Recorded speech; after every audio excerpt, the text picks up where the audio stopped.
Des représentants de près de 200 pays prennent part à la conférence COP27 de cette année à Sharm el-Cheikh en Égypte.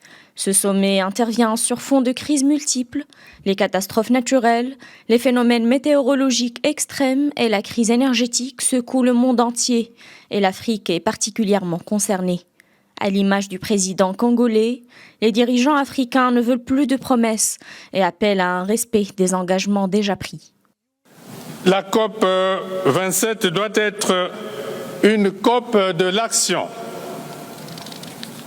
Après tant d'annonces depuis des années et tant de promesses non tenues,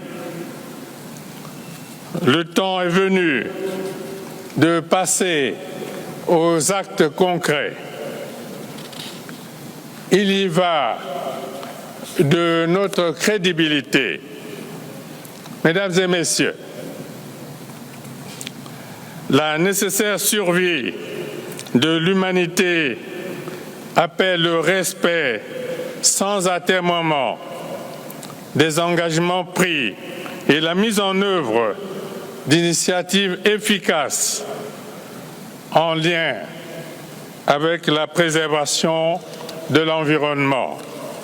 Selon l'ONU, les émissions de gaz à effet de serre doivent baisser de 45% d'ici 2030.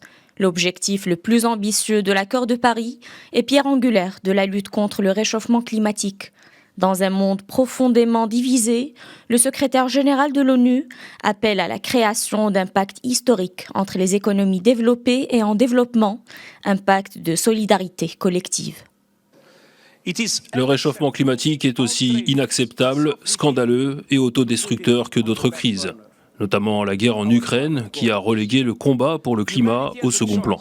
Face au réchauffement climatique et à ses impacts qui s'accélèrent, l'humanité doit faire le choix de coopérer ou de périr.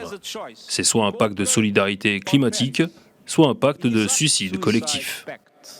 Pour les nations développées, la réduction des gaz à effet de serre et l'accélération du passage aux énergies renouvelables sont deux des principaux objectifs. Quant aux pays en développement, ils souhaitent que les engagements financiers antérieurs soient maintenus.